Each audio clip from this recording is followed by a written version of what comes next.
రాహుల్ గాంధీ చేసిన ఓట్ చోరీ ఆరోపణ నిజమైనదే. రాహుల్ గాంధీ చేస్తుంది ఓట్ చోరీ ఆరోపణ మాత్రమే కాదు, అది నిజం. కర్ణాటకలో ఓట్ల చోరీ అంశానికి సంబంధించి ఒక సిట్‌ని ఏర్పాటు చేశాం. ఆ సిట్ విచారణ చేసింది.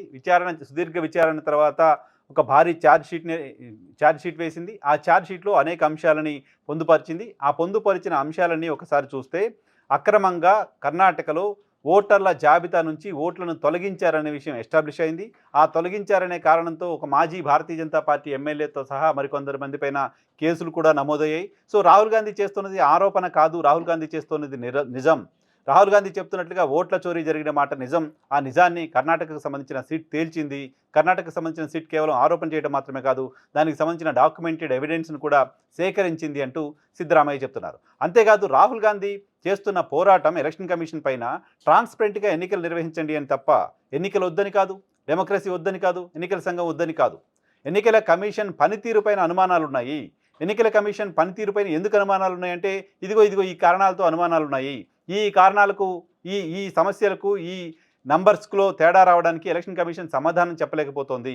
ఎన్నికల కమిషన్ ఓటర్ల జాబితా నుంచి వ్యక్తుల పేర్లు తొలగించామని చెప్తోంది. వాళ్ళు చనిపోయారని చెప్తుంది. కానీ వాళ్ళంతా బయట తిరుగుతున్నారు.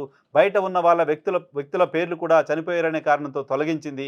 సో ఇటువంటి అనేక అంశాలపైన రాహుల్ గాంధీ మాట్లాడుతుంటే, ఈవీఎంలకు కర్ణాటక ప్రజలు జై కొట్టారు అంటూ ఒక 5,000 మంది దగ్గర నుంచి ఒక ఒపీనియన్ తీసుకొని, అది కూడా ఎలక్షన్ కమిషన్ ఈవీఎంలు ఉంచాలా, తీసేయాలా అనే ప్రశ్న అడగకుండా, ఈవీఎంలు బాగా పనిచేస్తున్నాయనే అనే ప్రశ్న అడిగి, వాళ్ళకి కావాల్సిన సమాధానాన్ని మాత్రమే తీసుకొని, దాన్ని రాహుల్ గాంధీ ఆరోపణలు చేయడం కంటే ముందే చేసి, ఇప్పుడు పెట్టుకొని, ఇప్పుడు దాన్ని క్యాంపెయిన్‌కి వాడుకుంటున్నారు. ఇది సరైనది కాదు. కర్ణాటక రాష్ట్ర ప్రభుత్వం ఈవీఎంల అంశానికి సంబంధించి ఎటువంటి సర్వే చేయించలేదు. కర్ణాటక రాష్ట్ర ప్రభుత్వం అటువంటి సర్వేలు చేయించదు. ఎలక్షన్ కమిషన్ మరో స్వచ్ఛంద సంస్థ కలిసి చేసిన సర్వే ఇది.